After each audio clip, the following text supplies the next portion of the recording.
তারেক রহমানের নেতৃত্বে জাতীয় সরকার গঠনের পক্ষে যুগপথ আন্দোলন নুরুল হক নূর, যে কারণে বিএনপির সাথে জোটবদ্ধ হল গণ অধিকার পরিষদ। পটুয়াখালী থেকে সঞ্জয় ব্যানার্জির প্রতিবেদনে দেখুন বিস্তারিত।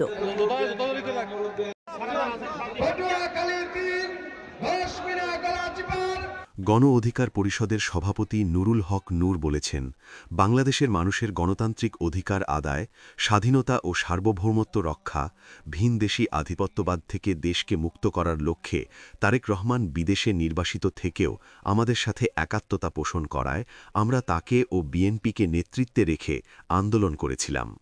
সে সময় তিনি ঘোষণা দিয়েছিলেন আন্দোলনে মিত্রদের সাথে নিয়ে নির্বাচন করবেন এবং একটি জাতীয় সরকার গঠন করবেন। ৩১ দফা শুধু বিএনপির একার নয়, যুগপৎ আন্দোলনে সকল দলের সমর্থিত একটি দলিল, যার মধ্যে জুলাই সনদের অধিকাংশ কথা আছে। তাই আমরা ভেবেচিন্তে সিদ্ধান্ত নিয়েছি যে আগামীতে বিএনপির নেতৃত্বে রাষ্ট্র ক্ষমতায় যেতে হবে এবং যুগপৎ আন্দোলনকারী সকল দলকে নিয়ে জাতীয় সরকার গঠন হবে।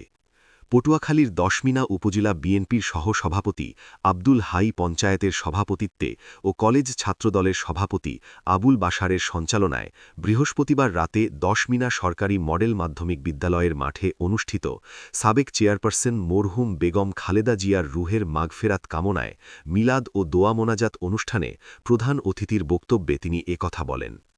উপজেলা বিএনপি কর্তৃক আয়োজিত স্মরণ সভায় উপজেলা বিএনপি ও কেন্দ্রীয় ছাত্রদল, যুবদল, কেন্দ্রীয় গণফোরাম ও গণ অধিকার পরিষদের নেতৃবৃন্দরা বক্তব্য রাখেন।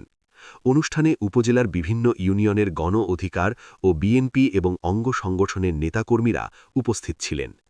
অনুষ্ঠানে বক্তারা বলেন, তারেক রহমানের মনোনীত প্রার্থী ভিপি নুরুল হক নূরের পক্ষে আগামী নির্বাচনে ভোট দিয়ে বিজয়ী করে সংসদে পাঠানোর দাবি জানান।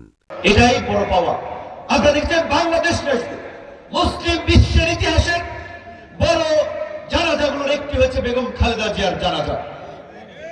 এমনকি তিনি অফিসিয়ালি বিরোধী দলীয় নেত্রী না, এখন সরকারি দলীয় নেত্রী না, কিন্তু তার জানাজা এক করেছে চিরবৈরী পাকিস্তান এবং ভারতের মতো দুটো রাষ্ট্রকে। আপনারা দেখছেন পাকিস্তানের স্পিকার এসেছিলেন, ভারতের পররাষ্ট্রমন্ত্রী এখানে এসেছিলেন, দক্ষিণ এশিয়ার আরো অন্যান্য নেতৃবৃন্দ এসেছিলেন। এটি একজন রাজনীতিবিদদের জন্য বড় পাওয়া।